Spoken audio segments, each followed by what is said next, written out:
وبركاته. الحمد لله رب العالمين، والصلاة والسلام على سيد المرسلين وعلى آله وأصحابه رسول الله أجمعين.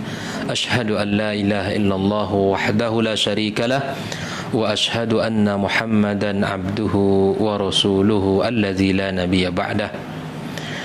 يا أيها الذين آمنوا اتقوا الله حق تقاته ولا تموتن إلا وأنتم مسلمون. يا أيها الذين آمنوا اتقوا الله وقولوا قولا سديدا يصلح لكم أعمالكم ويغفر لكم ذنوبكم ومن يطع الله ورسوله فقد فاز فوزا عظيما. اللهم آت نفوسنا تقواها وزكها أنت خير من زكاها أنت وليها ومولاها إنك على كل شيء قدير. اللهم علمنا ما ينفعنا وانفعنا بما علمتنا وزدنا علما. Ikhwani wa akhwati fid din, kaum muslimin, kaum muslimat, hadirin hadirat, al-musyahidin wal musyahidat, hafizakumullah wa ra'akum. Alhamdulillah, kembali kita bersyukur kepada Allah Subhanahu wa taala. Kita dipertemukan dalam pagi yang berkah, dalam suasana keimanan dan dalam majelis ilmu melalui kajian udara kita. Kajian yang insyaallah ta'ala seputar kebutuhan dan kehidupan kita sehari-hari terkait dengan amanah Allah kepada kita di dalam rumah tangga, tanggung jawab yang mulia yang Allah berikan kepada kedua pasangan yang telah diikat dengan ikatan yang suci, dan menjadi sebab ikatan ini pula kita akan dekat dengan surganya Allah Subhanahu wa ta'ala atau kita semakin jauh. Oleh karenanya kita bersyukur kepada Allah Subhanahu wa taala, kita diberikan ilmu oleh Allah dan kita diberikan panduan oleh Allah. Kita semangat pula untuk mempelajari serta menggali panduan yang telah ditinggalkan oleh Nabi kita sallallahu oleh Allah Subhanahu wa taala. Karena betapa banyak orang hari ini sudah berangkat ke sana, ke sini, ke belahan dunia, namun hasil yang didapat sungguh jauh dari yang diinginkan. Teori sudah banyak, namun teori itu tidak melahirkan kecuali hanya penyesalan bagi yang telah mempelajarinya.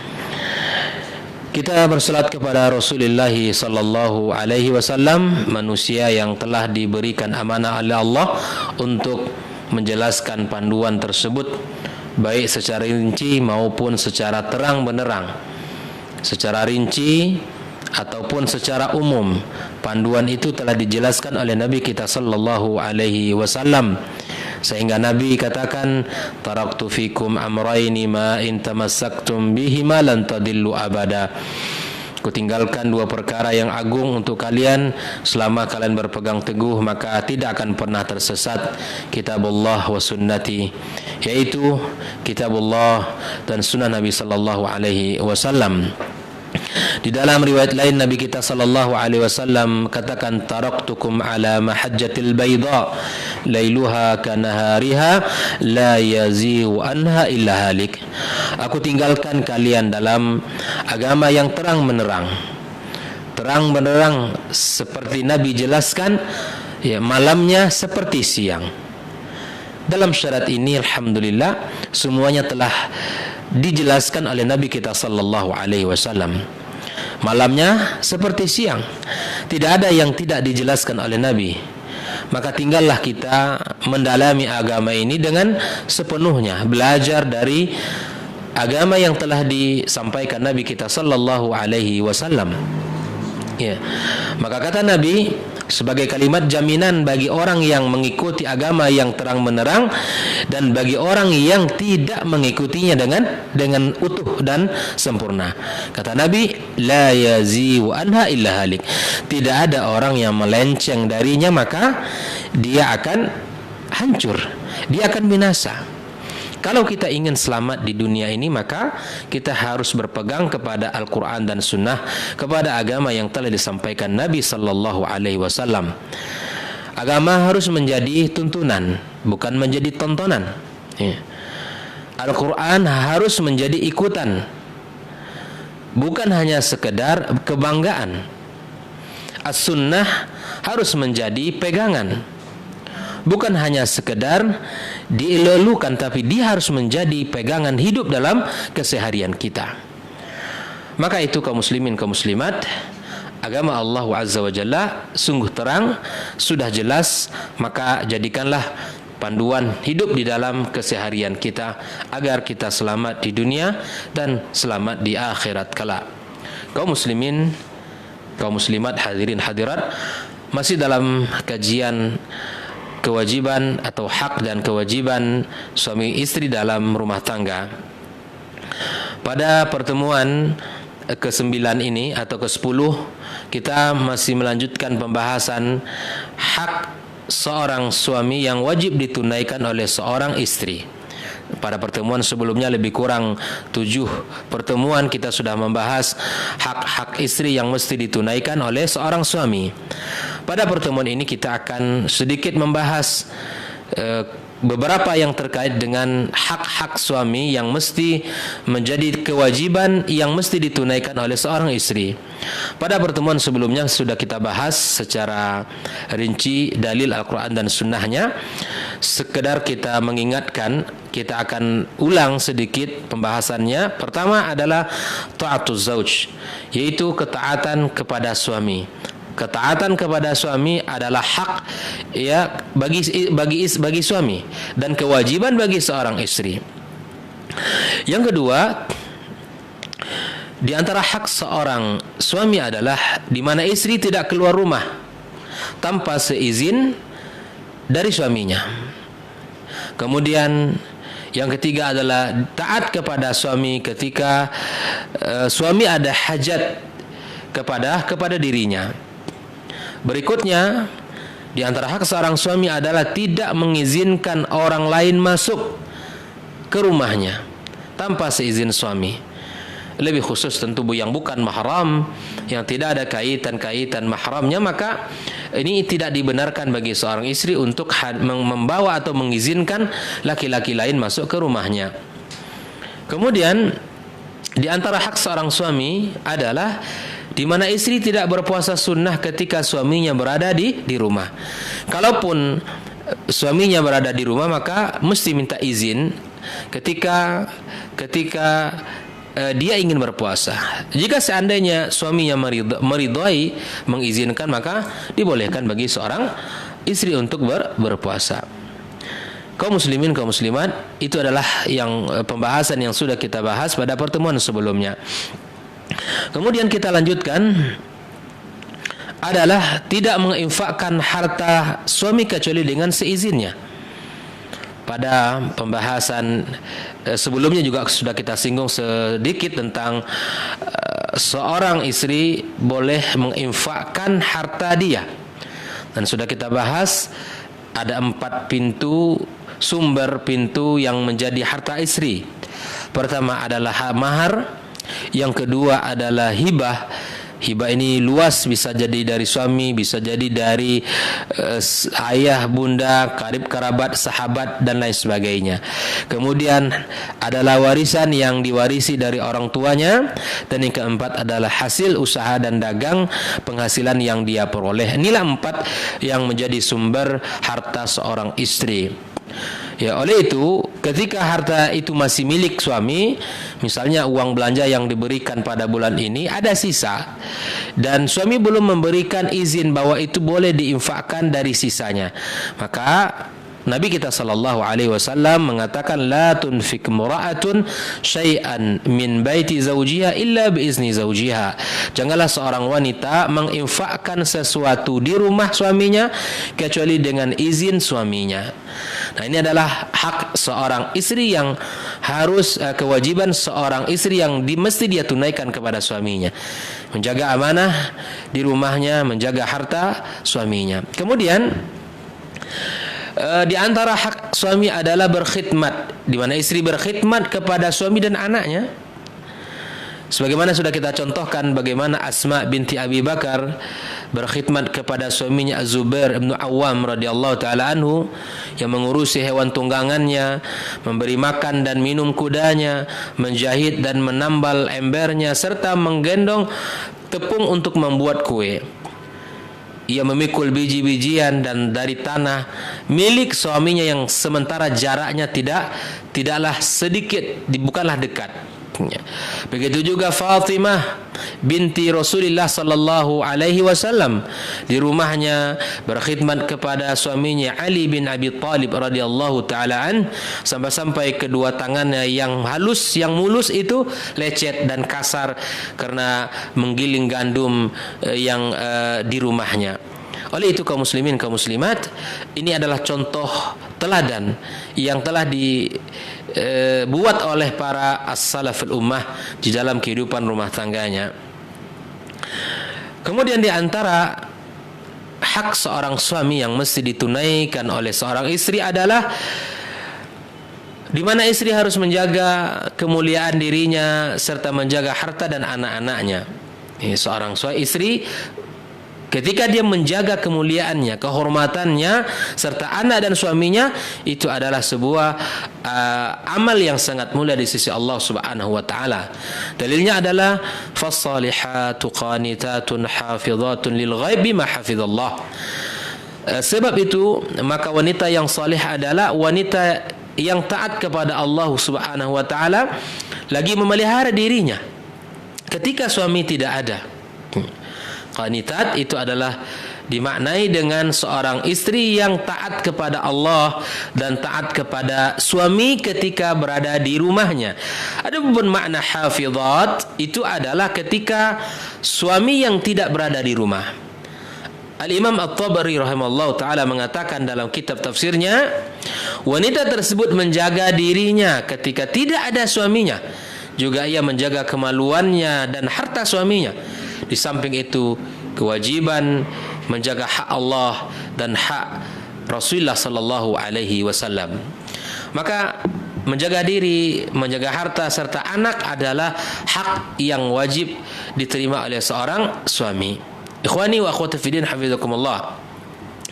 Di antara hak seorang suami adalah istri bersyukur dengan pemberian yang diberikan oleh suami.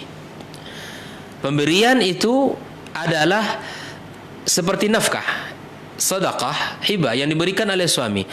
Maka balasan yang sepatutnya diberikan oleh seorang suami adalah bersyukur kepada Allah dan kepada pemberian suaminya.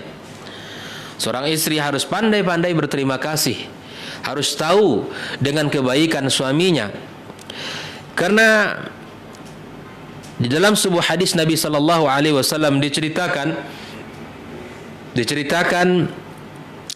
tentang surga dan neraka. Dan Nabi sallallahu alaihi wasallam mengatakan, "Wa ra'aitun nara falam ara kal yaumi manzaran qat wa ra'aitu aktsar ahliha an-nisa."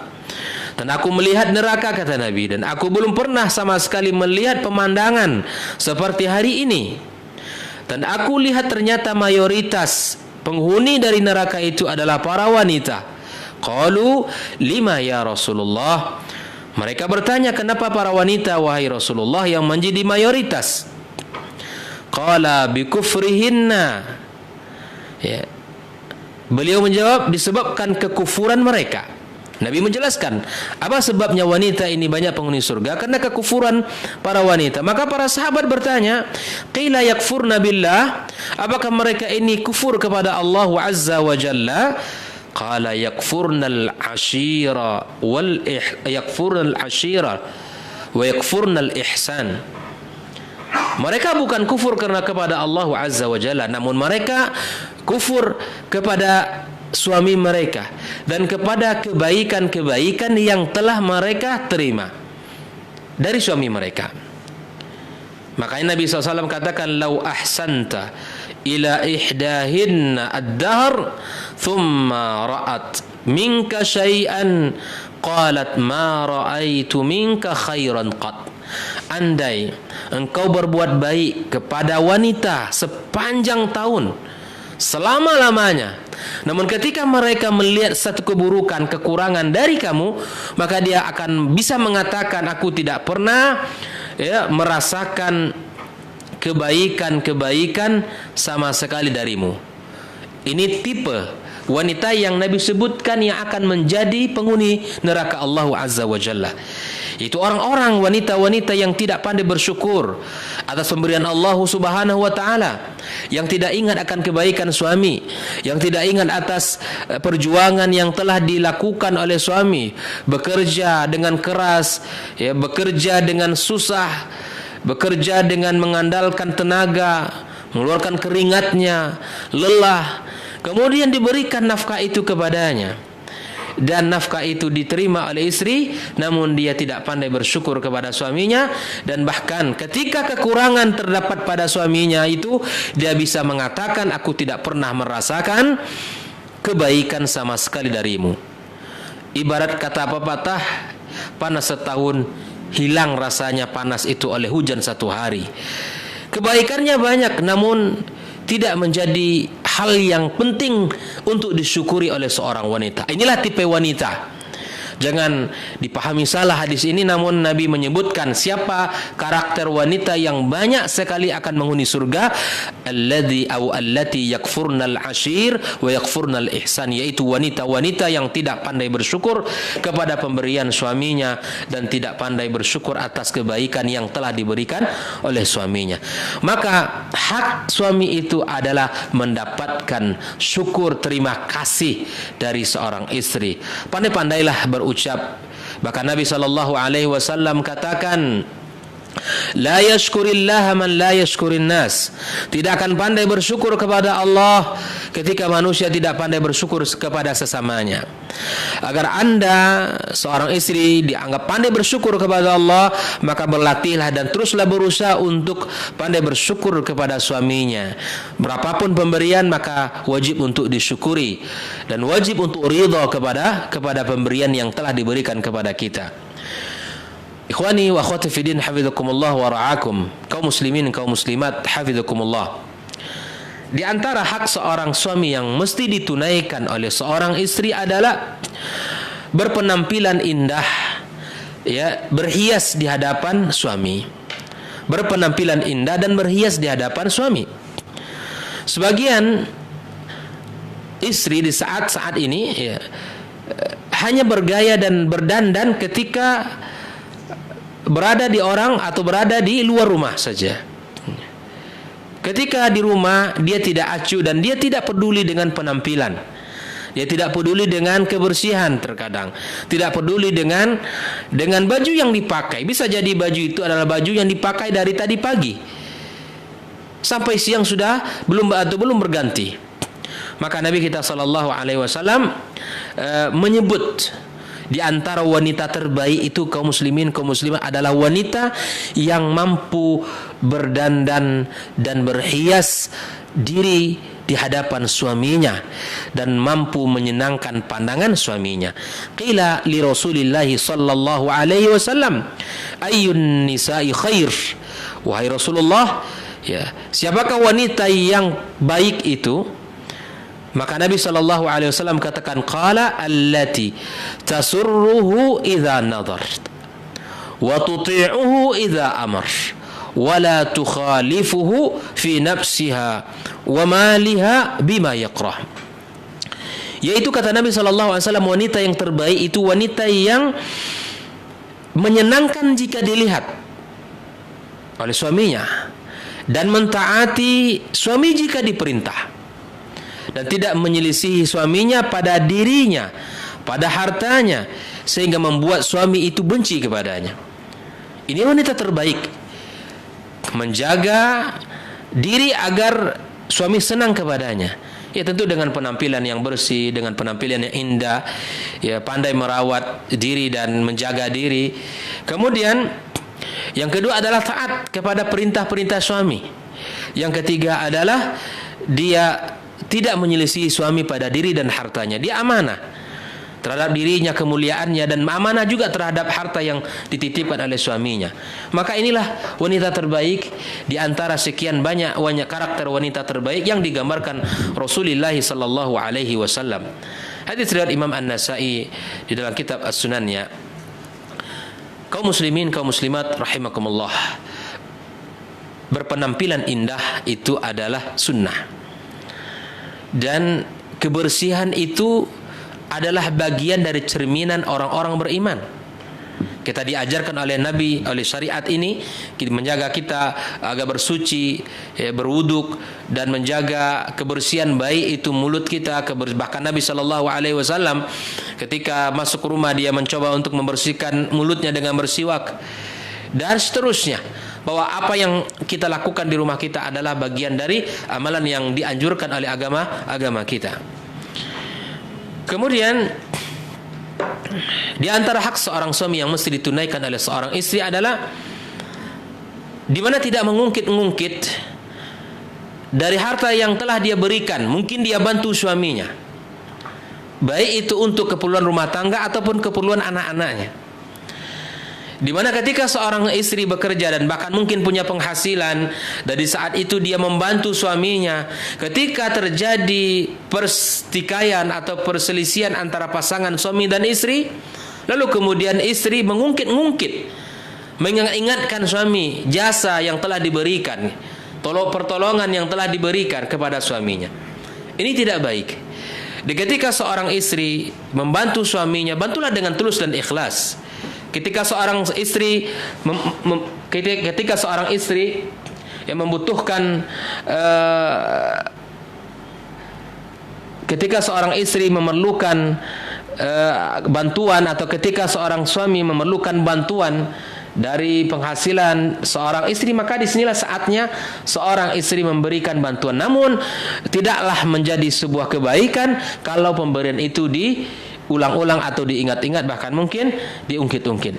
Allah Ta'ala katakan dalam sebuah ayat Al-Quranul Karim, Ya ayyuhalladzina amanu la tubtilu sadaqatikum bil manni wal adha. Hai orang-orang yang beriman, janganlah kamu menghilangkan pahala sedekahmu dengan menyebut-nyebutnya, dengan mengungkit-ungkitnya, serta menyakiti, melukai perasaan orang yang menerima. Oleh itu, ketika seorang istri ingin membantu, maka bantulah dengan tulus dan ikhlas. Jangan diungkit-ungkit, jangan diingat-ingatkan bahwa jasanya sangat banyak dalam rumah tangga. Kalau kamu tidak menikah dengan saya, maka kamu akan menjadi orang yang kere.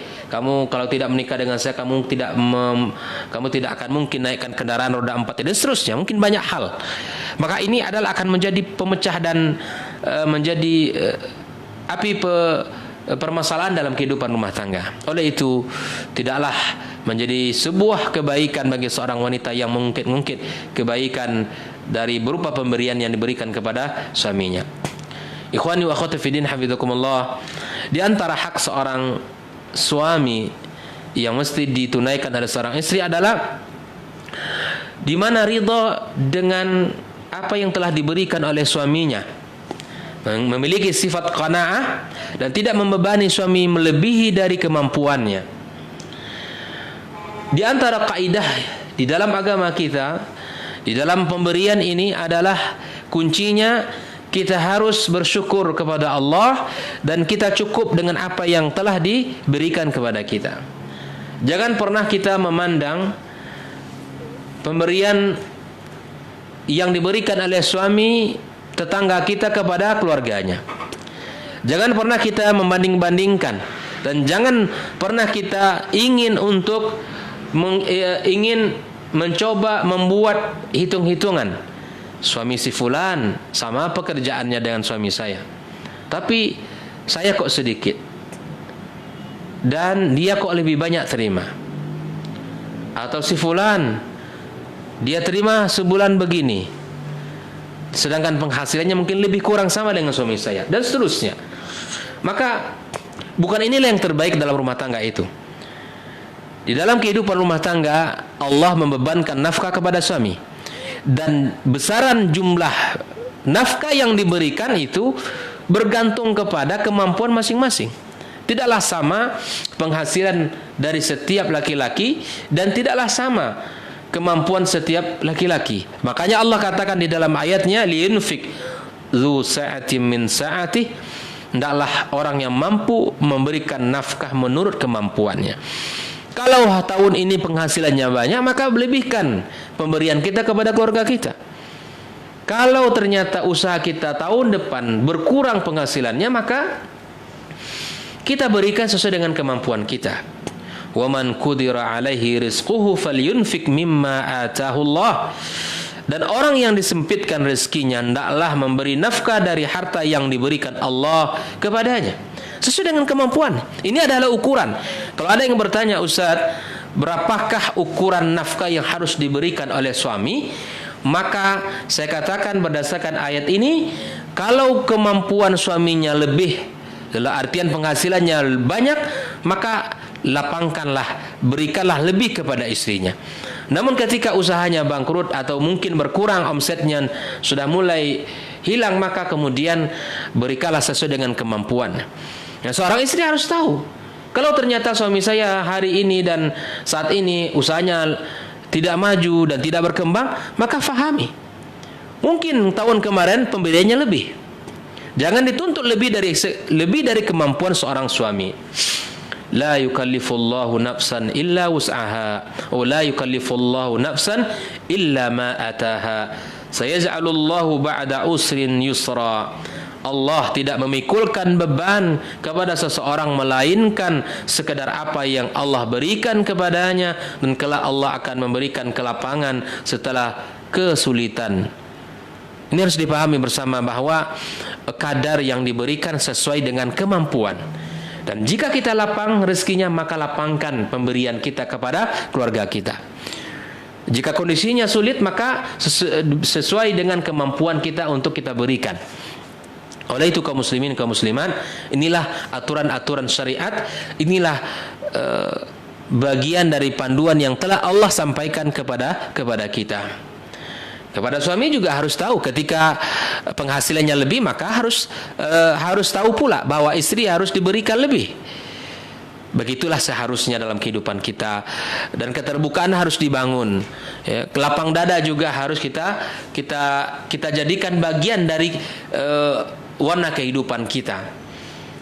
Kalau ini insya Allah berjalan dengan baik, maka kemudian rumah tangga akan berjalan dengan baik pula insya Allah. Di antara hak seorang suami yang mesti juga dijalankan oleh seorang istri adalah tidak menyakiti suami dan tidak membuatnya marah. Ini ingat, jangan mengundang amarah dan jangan mengundang kebencian dari suami. Karena mereka ini ketika disakiti, para suami ini ketika dizalimi, ketika disakiti, maka ada makhluk lain yang berucap. Sebagaimana Nabi kita sallallahu alaihi wasallam katakan, la tu'zi imra'atun zawjaha fid dunya illa qalat zawjatuhu minal huril 'ain. Tidaklah seorang istri yang menyakiti suaminya di dunia ini, melainkan istrinya dari kalangan bidadari akan berkata, la tu'zihi, jangan engkau sakiti dia wahai wanita. Qatalakillah, sesungguhnya Allah, semoga Allah memusuhimu. Coba kalimat yang keras dari bidadari di surga terhadap wanita yang menyakiti laki-laki atau suaminya di dunia ini. Fa innama huwa indaka dakhilun yushiku ay yufariqaki ilaina.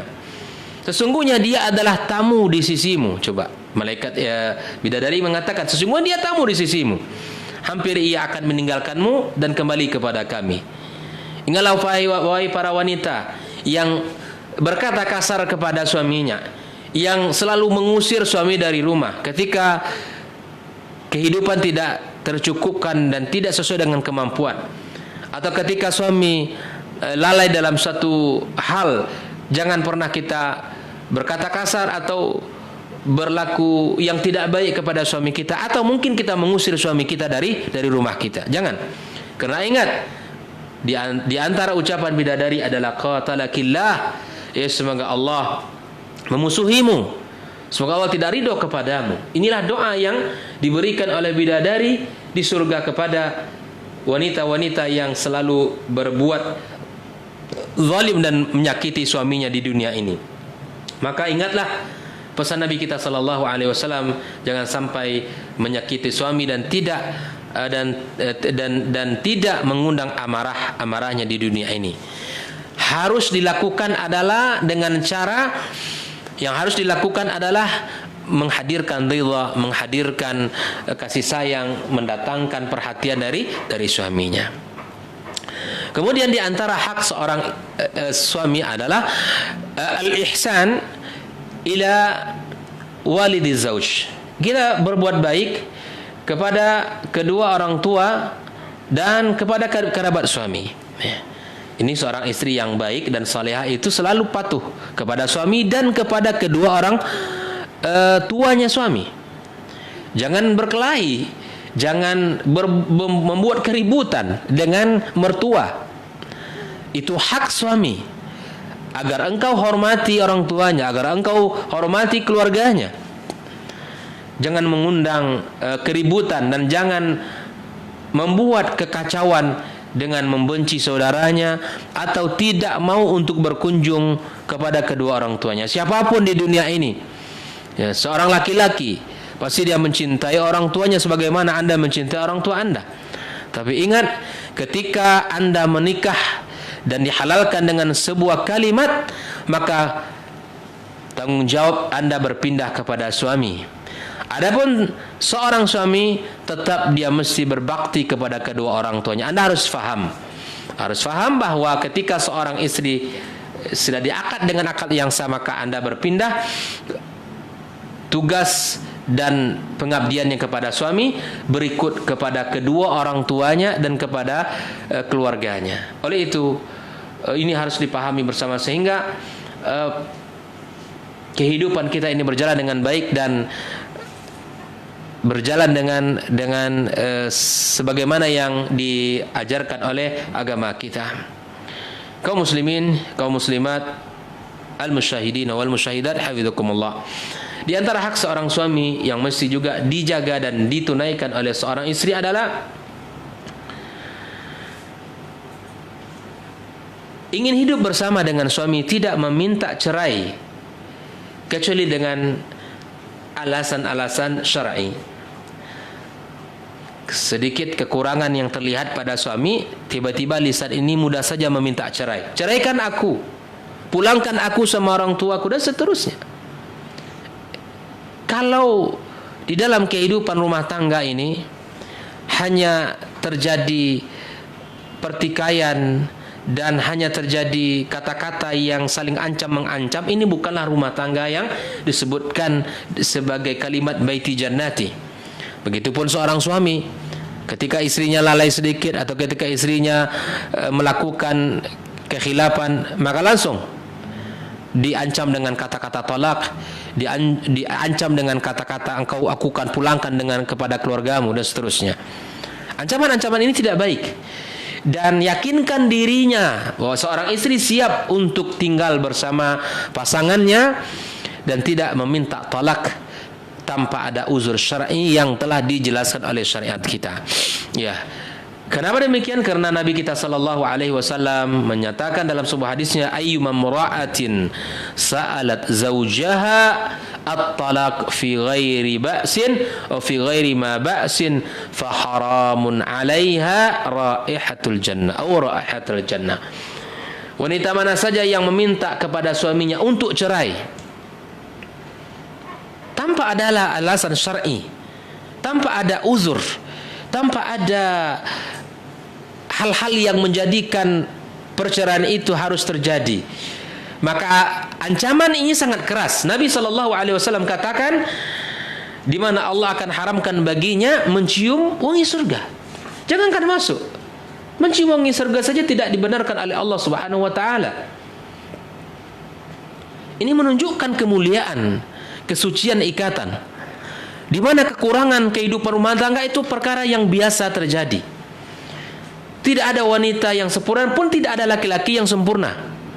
Kekurangan itu mesti kita tutupi bersama. Suami berusaha memperbaiki diri sebagaimana istri kita tuntut untuk memperbaiki dirinya. Dan kekurangan pada suami juga harus dipahami oleh seorang istri.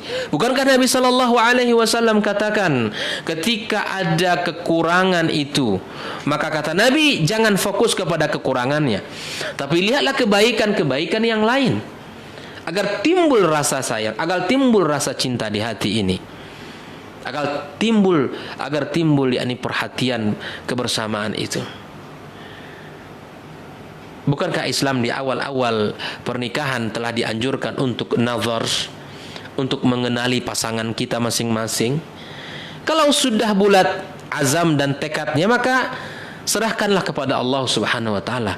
Adapun di dalam perjalanan hidup rumah tangga terjadi permasalahan, maka itu mesti disikapi dengan cara yang sesuai dengan agama Allah Subhanahu wa taala. Oleh itu ikhwani wa akhwati fiddin hafizakumullah, mari kita sekali lagi berusaha untuk mengilmui diri, karena itu adalah sebuah jaminan, karena itu sebuah penyelamat bagi kita agar rumah tangga ini berjalan dengan baik. Rumah tangga manusia-manusia mulia saja, rumah tangga para nabi dan rasul pun terjadi perselisihan dan terjadi permasalahan. Itu hal yang biasa. Itulah sifat manusianya mereka. Agar bisa kita mencontohnya. Andailah tidak ada kesalahan di rumah tangga Nabi SAW, kita akan mengatakan wajar karena dia Nabi. Tapi Allah menginginkan yang lain kepada kita. Ketika dalam rumah tangga Nabi itu terjadi sedikit permasalahan, itu adalah menunjukkan sifat manusiawinya dan sebagai kemudahan bagi kita untuk mencontohnya. Makanya dalam sejarah tidak hanya dalam yang diungkap di dalam hadis itu adalah keindahan rumah tangga Nabi saja, bahkan cerita-cerita tentang perselisihan Nabi dengan Aisyah pun ada.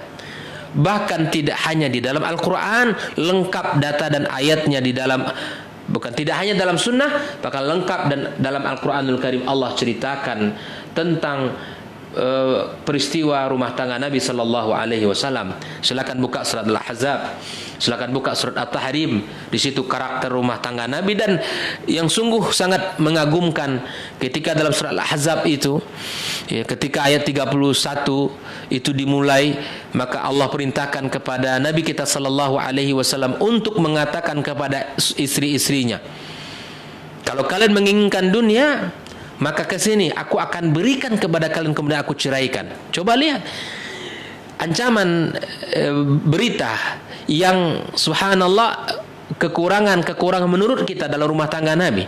Ayat ini turun ketika para istrinya minta dinaikkan jumlah nafkahnya. Nabi mampu. Tapi ketika itu Allah berikan pelajaran kepada Rasulullah dan kepada istrinya agar hidup dengan sederhana. Maka Nabi katakan, fata'alai umatiqunna wa usarrihkunna sarahan jamila. Sini, kalau kalian menginginkan dunia, maka aku akan berikan itu dan aku ceraikan kalian dengan cara baik-baik. Bahkan Nabi menyuruh para istrinya untuk menanyakan kepada orang tuanya. Bahkan yang pertama kali dipanggil oleh Nabi adalah Aisyah radhiyallahu taala anha, karena Aisyah adalah wanita yang termuda. Kemudian dia minta untuk menyampaikan itu kepada Nabi kepada ayahnya Abu Bakar As-Siddiq radhiyallahu taala an. Aisyah seorang wanita yang cerdas, yang beriman, yang taat kepada Rasulullah SAW. Ya Rasulullah, apakah untuk hal yang seperti ini aku harus mengadu kepada orang tua saya? Coba lihat. Apakah untuk hal yang seperti ini saya harus minta pendapat orang tua saya? Abu Bakar, demi Allah aku akan ikut bersama wahai Rasulullah SAW. Dan begitu pun istri-istri yang lain. Dan beginilah rumah tangga Nabi kita Sallallahu Alaihi Wasallam. Bahkan dalam surat At-Tahrim, kata para ulama tafsir, andai ada ayat yang disembunyikan oleh Nabi kita Sallallahu Alaihi Wasallam, maka surat At-Tahrim ayat pertama itulah yang disembunyikan oleh Nabi kita Sallallahu Alaihi Wasallam. Apa sebab? Karena Nabi kita ditegur oleh Allah Azza wa Jalla dengan teguran yang keras. Wahai Nabi, kenapa engkau haramkan sesuatu yang telah Allah halalkan? Coba lihat. Dikarenakan untuk mencari ridho dari istri-istrimu, ditegur Nabi kita oleh Allah Subhanahu wa taala. Karena memang asbab nuzul ayat ini adalah ada sebuah peristiwa yang terjadi dalam rumah tangganya, di mana Rasulullah sallallahu alaihi wasallam diberikan minuman madu oleh istrinya Zainab binti Jahshin. Kemudian setelah dia keluar dari rumah tersebut, maka pergi ke rumah Hafsah dan ke rumah Aisyah radhiyallahu taala dan istri-istri yang lainnya. Hafsah dan Aisyah ada membuat sebuah kesepakatan. Karena Zainab memberikan minum madu, ada sedikit kecemburuan di hati mereka berdua kepada Zainab. Maka mereka membuat kesepakatan agar mengatakan kata-kata yang sama kepada Nabi sallallahu alaihi wasallam dengan mengatakan, "Wahai Rasulullah, kami mencium bau yang tidak sedap dari mulutmu." Ketika datang ke rumah Hafsah, Nabi dikatakan dengan perkataan itu. Dan ketika datang ke rumah Aisyah pun Nabi mendapatkan perkataan yang sama. Sehingga Nabi sallallahu alaihi wasallam mengatakan pada dirinya untuk tidak meminum madu lagi. Sungguh aku tidak minum ada yang lain, tapi aku minum adalah madu di rumah Zainab. Tapi ternyata perbuatan itu adalah ditegur oleh Allah Subhanahu wa taala. Dan bayangkan, andai ada ayat yang disembunyikan, patut disembunyikan oleh Nabi, maka surat At-Tarim ayat pertama itu yang patut disembunyikan, karena membuka peristiwa yang terjadi dalam rumah tangganya. Tetapi begitulah Allah ingin memberikan pelajaran kepada kita kaum muslimin. Rumah tangga yang mulia sekalipun, rumah tangga Nabi sallallahu alaihi wasallam yang memiliki kalimat khairukum li ahlikum wa ana khairukum li ahli. Sebaik-baiknya kalian adalah yang paling baik kepada keluarganya, dan aku, kata Nabi, adalah orang yang paling terbaik kepada keluargaku. Oleh itu, dalam kehidupan rumah tangga maka tidak ada satupun yang sempurna. Istri kita tidak ada yang sempurna, dan pasangannya tidak juga sempurna. Oleh itu, yang patut kita lakukan adalah kita saling memperbaiki diri dan kita saling menyempurnakan kekurangan-kekurangan kita. Ketika istri ditegur, maka terimalah teguran untuk perbaikan itu. Dan sebaliknya, ketika suami diberikan masukan oleh istri, maka buka dirilah. Jangan busungkan dada kita, jangan ego kita, jangan kita menjadi orang yang tidak mau mendengarkan nasihat, apalagi dari istri kita. Oleh itu, ikhwani wa akhwati fiddin, hafizakumullah, mari kita pahami bersama bahwa di dalam kehidupan rumah tangga ini sangat banyak hak-hak yang mesti kita perhatikan dan kewajiban-kewajiban yang mesti kita tunaikan dalam kehidupan kita. Kemudian di antara hak seorang suami baru berkabung ketika meninggalnya suami selama 4 bulan 10 hari. 4 bulan 10 hari sebagaimana Allah katakan di dalam Al-Qur'anul Karim, walladzina yatawaffawna minkum wa yadharuna azwajan yatarabbasna bi anfusihinna arba'ata ashhuri wa 'ashra. Orang-orang yang meninggal dunia di antara kamu dengan meninggalkan istri-istrinya adalah para istri menangguhkan dirinya beriddah selama 4 bulan 10 hari. Kemudian apabila telah habis masa iddahnya, فَإِذَا بَلَغْنَا أَجَلَهُنَّ فَلَا جُنَاحَ عَلَيْكُمْ فِيمَا فَعَلْنَ فِي أَنفُسِهِنَّ بِالْمَعْرُوفِ وَاللَّهُ بِمَا تَعْمَلُونَ خَبِيرٌ. Kemudian apabila habis masa iddahnya, tidak ada dosa bagi para wali untuk membiarkan mereka berbuat baik terhadap diri mereka menurut yang patut. Allah Subhanahu wa taala mengetahui apa yang patut kamu perbuat. Oleh itu, mari, ini hak-hak seorang suami ketika di dunia dijaga oleh Allah, dan bahkan setelah meninggal dunia pun ada hak yang mesti ditunaikan oleh seorang istri. Kaum muslimin, kaum muslimat rahimakumullah, maka inilah beberapa panduan yang dijelaskan oleh para ulama kita setelah kita membahas hak seorang istri yang wajib ditunaikan, dan kemudian kita selesaikan hari ini hak seorang suami yang mesti ditunaikan oleh seorang istri. InsyaAllah ta'ala kita akan lanjutkan besok pada pertemuan berikutnya. Hak dalam rumah tangga itu hak anak yang mesti ditunaikan oleh kedua orang tuanya. Barakallahu fikum. Mudah-mudahan Allah berkahi pertemuan kita dan Allah jadikan kita termasuk orang-orang yang mendengarkan ilmu dan mengamalkan ilmu tersebut dan istiqamah di jalan kebaikan dan jalan agama Allah Subhanahu wa taala. Karena Nabi SAW katakan, berbuatlah sesuai dengan kemampuan kalian, dan sesungguhnya amal yang paling baik itu adalah amal yang senantiasa dijaga oleh setiap muslim dalam kehidupannya walaupun itu sedikit. Barakallahu fikum. Saya serahkan kepada saudara saya Ustaz Rai. Baik, barakallahu fikum, jazakumullah khairan Ustaz untuk materi kita di kesempatan hari ini. Mudah-mudahan bisa bermanfaat untuk semuanya dan bisa hendaknya kita terapkan dalam kehidupan sehari-hari. Ada beberapa pertanyaan yang sudah masuk di line WhatsApp di 081273335531. Untuk pertanyaan pertama kita coba jawab Ustaz. Assalamualaikum warahmatullahi wabarakatuh Ustaz. Assalamualaikum warahmatullahi wabarakatuh. Ustadz, mohon nasihatnya bagaimana jika kehidupan rumah tangga yang baru kita mulai ini diatur, bahkan terkesan memang disetting oleh mertua, Ustadz. Seperti untuk tinggal, untuk membawa istri pun Anda harus izin kepada mertua. Padahal sudah menikah, Ustadz. Kami ingin memulai hidup yang baru di tempat yang baru juga. Mohon nasihatnya, Ustadz. Jazakallah khairan. Bismillahirrahmanirrahim. Alhamdulillah wassalatu wassalamu ala Rasulillah wa ala alihi wa sahbihi wa mawalah. Nabi kita sallallahu alaihi wasallam mengatakan di dalam sebuah hadisnya bahwa kita adalah seorang laki-laki ini ra'in. Ar-rajulu ra'in. Seorang laki-laki itu adalah ra'in, pemimpin fi baitihi. Dia adalah pemimpin dalam rumah tangganya. Dan dia harus tahu dengan tugas-tugas kepemimpinannya. Dan seorang istri juga pemimpin dalam kehidupan rumah tangganya. Apa maknanya? Seorang istri pemimpin dalam rumah tangganya adalah dia harus mampu menjaga diri, mengatur sirkulasi urusan rumah tangga, bahkan mendidik dan mengatur keuangan dan mengatur segala hal yang terkait dalam rumah tangga tersebut. Maka di antara permasalahan yang terjadi bahwa kehidupan rumah tangga itu senantiasa dicampuri atau diikutkan dalam urusan-urusan kita ini oleh mertua kita. Nah, ada hal yang mesti kita ketahui dalam kehidupan rumah tangga, bahwa ketika kita sebagai seorang pemimpin, maka kita harus tahu tugas kepemimpinan itu. Pertama, di antara tanggung jawab seorang suami adalah di mana memberikan nafkah. Yang kedua, memberikan tempat. Nafkah, ya, kemudian al-maskan, kemudian al-malbas, pakaian, dan at-ta'am wasyarab. Itu tugas-tugas asas yang mesti ada pada diri seorang suami di dalam kehidupan rumah tangga. Maka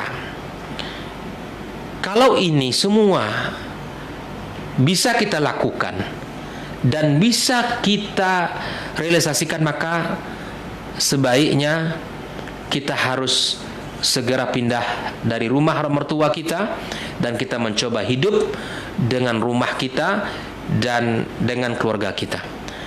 Dan istri harus mendukung dan istri harus memberikan support kepada suami, ya, tentunya dengan cara yang baik, ya, dengan memberikan pemahaman serta membantu suami untuk menyampaikan kepada mertua, kepada ibunya, kepada orang tuanya.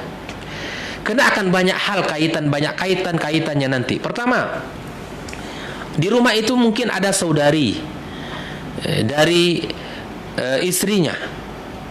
Ini juga bukan hal yang harus diabaikan. Bahkan ini adalah perkara yang harus dipahami, karena itu adalah kakak ipar bagi adiknya, abang ipar bagi adik istrinya, dan bukan perkara yang harus seperti adiknya, bukan. Tapi dia adik dalam kaitannya adalah adik istri. Dan ada hal-hal yang mesti dijaga dari sisi aurat.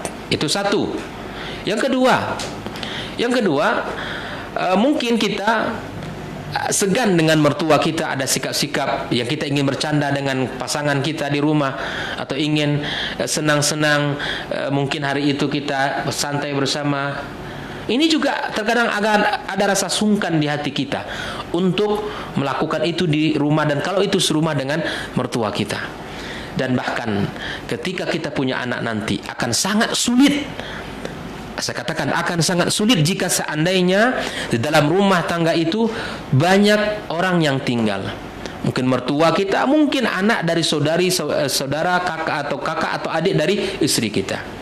Dan masing-masing keluarga punya warna. Dan kita ingin hidup dengan warna kita. Kita ingin hidup bersama pasangan kita dan anak-anak kita.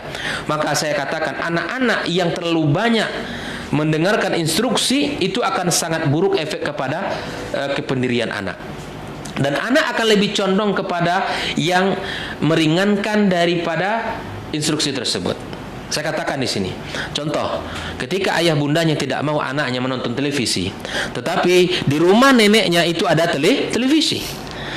Ya, itu satu. Ketika ayahnya menyuruh jangan nonton, kamu ngaji. Nangis anak ini, kemana dia akan pergi? Menjadi sandaran kepada kakek dan neneknya. Nenek ini sayang kepada cucu. Ini kata orang, sayangnya sama cucu berbeda pula sayang kepada anak. Lebih sayang kepada cucu daripada kepada anaknya. Mungkin anak bisa dimarahi, tapi cucu mungkin belum tahu dia bisa marah. Ini akan sangat sulit. Dan anak akan selalu mencari perintah yang lebih ringan. Anak akan selalu mencari kesenangan dirinya. Kata ayah, jam segini kamu harus belajar. Tapi anak ketika itu mungkin belum belajar. Mungkin ditegur oleh ayahnya, maka pergi ke neneknya, pergi ke kakeknya, dan seterusnya. Kata orang tuanya, kamu tidak boleh makan yang seperti ini, yang ada unsur-unsur seperti ini, tidak boleh makan, karena itu akan mengganggu kesehatan. Tapi ketika orang tuanya tidak ada, ternyata yang dibelikan oleh neneknya adalah makanan itu, dan seterusnya. Saya tidak salahkan kakek nenek dalam bab ini, namun saya akan katakan ada sebagian realita kehidupan masyarakat. Ketika di rumah itu terlalu banyak orang dan terlalu banyak perintah, itu akan sangat sulit kita untuk mengatur seperti apa diri dan keluarga kita, seperti apa anak-anak kita nanti. Oleh itu nasihat saya kepada akhi fillah agar menentukan sikap, menghadapi mertuanya dengan cara yang baik, dengan cara yang bijak, penuh dengan adab, akhlak, penuh dengan penghormatan kepada mereka, dengan bahasa izinkan kami ayah bunda, izinkan kami wahai ibu untuk kami menata keluarga kami. Tapi ingat, ketika Anda keluar dari situ, jangan pula menjadi orang yang tidak pernah berkomunikasi lagi. Jadikanlah izin dari rumah keluar rumah itu untuk menata diri keluarga. Tapi jangan pernah putus hubungan silaturahim, baik itu secara telepon ataupun mungkin datang ke rumah mertua kita. Apatah lagi itu, saya yakin kalau itu terjadi satu anak perempuan. Ini sulit. Dia rumahnya besar, kemudian anaknya cuma satu perempuan, atau mungkin dua, satu laki-laki satu perempuan, yang laki-laki sudah keluar menikah ataupun masih dalam suasana belajar. Nah, ini sungguh sangat sulit. Tapi semua itu akan bisa kita dapatkan solusi kalau kita arahkan dengan cara musyawarah, ambil kesepakatan dan ambil cara yang ringan di dalam kondisi itu. Dan masing-masing dari kita ujiannya berbeda-beda dalam kehidupan rumah tangga, dan ambillah keputusan sesuai dengan kemampuan kita. Kalau memang ditakdirkan kita saat ini belum bisa keluar rumah, maka bersabar, namun tetap menjaga hal-hal tadi, aturan-aturan tetap ditegakkan, dan mudah-mudahan dengan cara yang dengan akhlak yang baik, dengan adab yang mulia, kita akan diterima oleh mertua kita untuk bisa duduk dan tinggal bersama anaknya dengan pola kehidupan tersendiri. Wallahu ta'ala alam bissawab. Baik, barakallahu fikum, jazakumullah khairan Ustaz untuk nasihatnya. Mudah-mudahan bisa dipahami oleh yang bertanya dan bisa menjadi solusi untuk permasalahannya tersebut. Kita ke pertanyaan selanjutnya Ustaz, dari akhi di Panam Ujung. Assalamualaikum Ustaz. Waalaikumsalam warahmatullahi. Adakah solusi untuk masalah saya ini Ustaz? Saya seorang pemuda yang sudah siap untuk menikah, tetapi ibarat kata ketika ingin menikah, ada akhwat yang saya suka tetapi akhwatnya tidak suka. Dan ketika akhwat suka, saya yang tidak suka Ustaz. Apakah saya terkena penyakit atau sihir atau seperti apa? Kemudian apakah saya boleh ikut ta'aruf online Ustaz untuk mendapatkan jodoh? Naam Ustaz. Bismillahirrahmanirrahim. Alhamdulillah wassalatu wassalamu ala Rasulillah wa ala alihi wa sahbihi wa mawala, amma ba'd. Kita ini diciptakan Allah Subhanahu wa taala sebagaimana Allah gambarkan adalah berpasang-pasangan. Allah ciptakan dari diri kita, pasangan kita, agar kita mendapatkan ketenangan hidup bersamanya dalam suasana cinta kasih dan penuh dengan ketenangan. Itu adalah firman Allah kepada kita. Silakan dibuka kembali surat Ar-Rum ayat 21 yang sering dibaca ketika dua pengantin baru yang akad nikah. Namun dalam proses mencari jodoh tentu berliku-liku dan banyak sejarahnya, orang tidak sama gitu. Ada orang ketika takdim maka langsung jodoh itu dapatkan. Artinya ketika dia menazar kemudian langsung dimudahkan Allah untuk proses ini. Dan ini sebagian orang ada.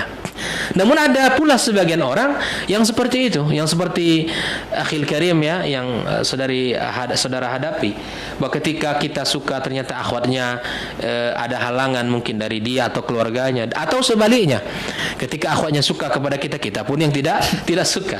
Ini lika-liku dalam sebuah perjuangan insyaallah. Namun nasihat saya seperti ini, jangan putus asa. Jangan putus asa. Yakinlah jodoh itu ada dan Allah yang menentukannya untuk kita.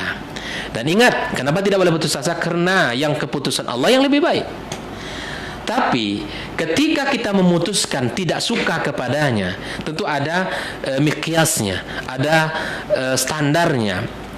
Kalau hanya kita memandang dari sisi fisik, tidak semua fisik itu menentukan kebahagiaan. Saya katakan berdasarkan hadis Nabi SAW, 4 ciri wanita yang dinikahi itu ya kecantikan, keturunan, harta dan agama. Bahkan Nabi mengakhirkan agama dan Nabi tekankan fasfar bidzatid din. Para ulama menjelaskan kalau agama ini kita pilih menjadi dasar standar pemilihan, ya tidak kecantikan, tidak harta dan keturunan, maka kecantikan Anda dapatkan melalui ketaatan dia, ucapannya, akhlaknya. Kecantikan batin itu jauh lebih menenangkan dari hanya kecantikan fisik. Fisik iya, namun itu bukan menjadi ukuran. Harta, dengan ketaatan dia maka Allah bukakan kunci-kunci rezeki. Bukalah surah Al-Ahzab. Ya, ketika Allah menggambarkan istri-istri Nabi yang taat kepada Allah Azza wa Jalla, Allah berikan pahala 2 kali lipat dan Allah siapkan rezeki mulia. Para ulama menjelaskan, wanita yang salehah itu akan berpengaruh, ya, berefek kepada pintu-pintu rezeki. Ketika keturunan, kalau mungkin dia sisi wajah biasa saja namun keturunannya adalah orang-orang yang saleh. Nah, apa yang menjadi standar saudara untuk tidak menolaknya? Nah, tentu ini harus juga disadari bahwa ketika kita memilih, haruslah memegang apa yang dipegang oleh Nabi sallallahu alaihi wasallam, apa yang disuruh oleh Nabi kita sallallahu alaihi wasallam. Ketika kita bisa memilih, ingat kita juga dipilih, gitu ya. Ketika kita melihat orang dan kita juga dilihat orang. Nah, kalau standar-standar itu semua sudah ada, sudah dilakukan, gitu ya, dan ikhtiar terus dilakukan, ya, mencari jodoh melalui orang-orang yang amanah sudah dilakukan, gitu ya. Maka tunggu, kencangkan doa kepada Allah Subhanahu Wa Taala, kencangkan doa, minta kepada Allah Azza wa Jalla. Ya, maka itu saudaraku yang saya cintai karena Allah, lakukanlah standar-standar itu, lihatlah diri kita, gitu ya, dan standar tadi dibuat ukurannya ukuran syariat, ya, bukan ukuran nafsu dan syahwat. Yang menjadi tujuan menikah kita apa? Agar menjaga kesucian jiwa kita atau menjaga kehormatan kita ataukah yang lain? Bukankah Nabi SAW sampaikan, wahai saudaraku, di antara 3 golongan yang akan mendapatkan bantuan Allah Azza wa Jalla adalah kepada laki-laki yang menikah yang menjaga kesucian dirinya. Itu hak bagi seorang hamba akan mendapatkan bantuan dari Allah Subhanahu wa Ta'ala. Adapun hukum bagaimana ta'aruf online, saya tidak bisa memahami seperti apa ta'aruf online, ya. Apakah di dalam grup itu masing-masing kita ta'arufkan diri kita, ataukah memang ada yang sudah dituju? Karena nazar itu bisa artinya langsung, gitu ya. Nazar bisa langsung seorang yang sudah kita mungkin kenal dari sisi keluarganya, kemudian mungkin berjauhan tempat tinggalnya, maka ini tentu perlu pengawalan. Saya tidak faham seperti apa maksud online itu, ya. Ala kulli hal, online itu, ya, ada adab-adabnya yang mesti dijaga.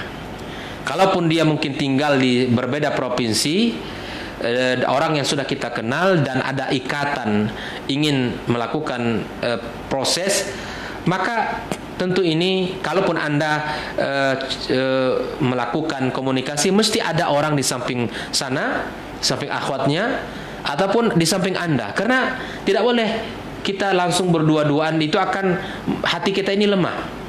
Hati kita ini akan terganggu. Bagaimanapun, sekuat-kuat iman seseorang itu akan terganggu hatinya. Apalagi kita berduaan, chatting, ya, ta'aruf online seperti tadi disampaikan, kemudian kita bertanya nama dan apalagi nampak gambarnya di situ. Ini akan merusak hati. Dan ini jalan-jalan yang akan merusak hati kita. Oleh itu, akhi fillah, andai itu mesti ditempuh, maka mesti ada orang yang ada menemani mahramnya di seberang sana, dan antum pun memiliki teman atau karib kerabat keluarga yang bisa mengawal percakapan dan diskusi tersebut. Andai bicara tentang data yang harus kita minta datanya. Maka kalau bisa, saya katakan ta'aruf itu ya memang berhadapan, kemudian kita bisa langsung ada wali atau karib kerabatnya yang sebelah akhwatnya, dan kita juga demikian.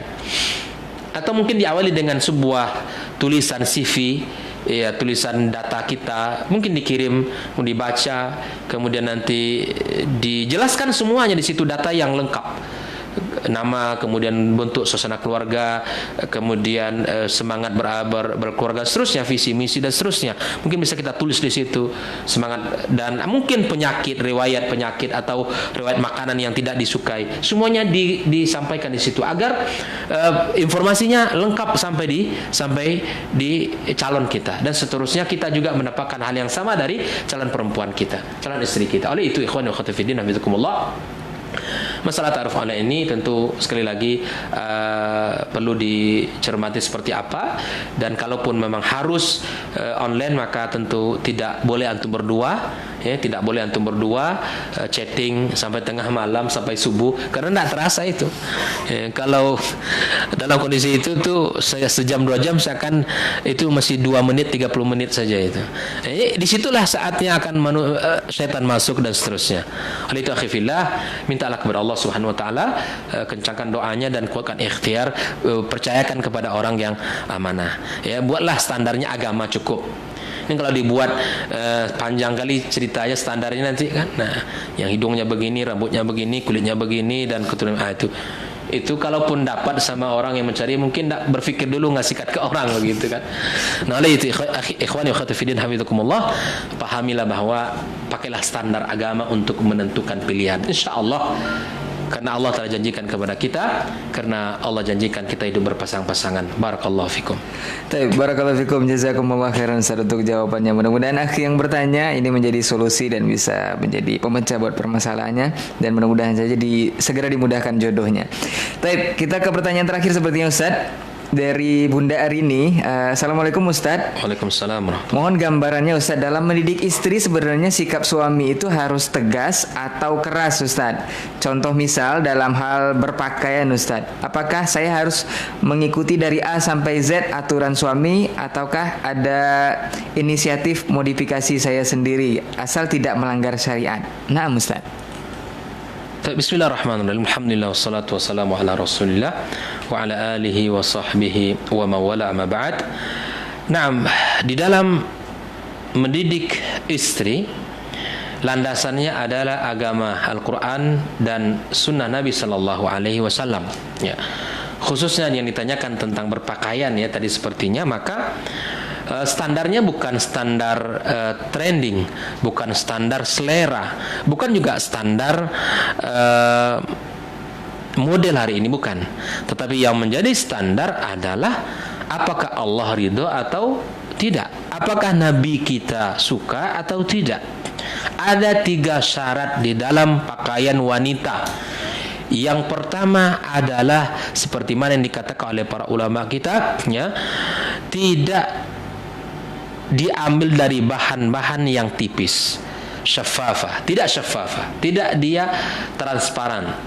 Bahan baju cari bahan yang tebal, tidak transparan, tidak terlihat apa di balik pakaian itu. Ini yang pertama. Yang kedua, standarnya adalah la yasifu. La yasifu itu tidak membentuk lekuk tubuh. Tidak membentuk tubuh, artinya pakaian harus longgar. pakaian harus longgar. Longgar kemudian tidak tipis. Ketiga, layak syifu. Ini model yakshifu ini dia gamis, dia rok, tapi ada belahan sedikit atau ada apa namanya itu? Ada belahannya, bahkan mungkin sampai ke betisnya. Ini tidak benar. Di wanita itu adalah aurat, ya, kecuali muka dan telapak tangannya. Bahkan sebagian mengatakan suara juga aurat. Maka ini menunjukkan bahwa mesti ditutup. Ya, mesti ditutup. Nah, inilah 3. Tidak memakai pakaian yang terbuka, dia gamis atau rok panjang tapi ada belahannya, jangan, ini tidak boleh. Atau tidak memakai pakaian yang tipis, tidak memakai pakaian yang membentuk lekuk-lekuk tubuh. Nah, ini standar syariat. Namun kemudian kita lihat seperti apa yang diinginkan suami. Kalau yang 3 ini adalah yang diinginkan suami, maka patuhi selama perintah suami itu dalam kebaikan, selama di dalam amal ma'ruf, ya, selama dalam amal-amal yang dicintai Allah Subhanahu wa taala. Namun ketika suami tidak merintahkan pada perkara yang baik, maka ya seorang istri harus mengambil sikap, ya, harus mengambil sikapnya. Adapun model-model yang disebutkan saya tidak tahu model seperti apa, wallahu a'lam bishawab. Ya, mudah-mudahan tidak melanggar yang tadi. Ya, tidak melanggar tadi. Saya katakan tadi berpakaian itu ya bukan ikut trending, bukan ikut model, bukan ikut gaya-gaya, tapi ikutlah ya gaya model yang telah ditetapkan oleh agama Allah Subhanahu wa taala. Berjibalah dengan longgar dalam yang menutupi dadanya, gitu kan. Berpakaianlah dengan pakaian yang seperti yang sudah kita sebutkan tadi. Adapun ketaatan kepada suami bukanlah mutlak, ya, harus ditaati seluruhnya. Namun ingat, ketaatan itu diikat dengan ma'ruf, amar ma'ruf, diikat dengan kebaikan. Kalau perintahnya adalah menaati Allah dan Rasul, itu wajib. Tapi ketika perintahnya melanggar aturan Allah dan Rasul, maka itu tidak wajib untuk ditaati. Wallahu ta'ala bishawab. Semoga Allah mudahkan kita semua di dalam menerapkan agamanya di dalam kehidupan kita. Saya akhiri dengan ucapan Assalamualaikum warahmatullahi wabarakatuh. Baik, barakallahu fikum, jazakumullah khairan Ustaz untuk kesempatan hari ini dan juga jawaban serta materi kita di hari ini. Insyaallah di hari Senin kita akan lanjutkan kembali dengan tema dan materi lanjutan. Afwan untuk semua salah kata dan khilaf bicara, kita tutup dengan doa kafaratul majelis. Tetap setia di 91,1 FM Radio Robbani, merajut ilmu dan peradaban. Subhanakallahumma wa bihamdika asyhadu an la ilaha illa anta astaghfiruka wa atubu ilaik. Assalamualaikum warahmatullahi wabarakatuh. Waalaikumsalam warahmatullahi wabarakatuh.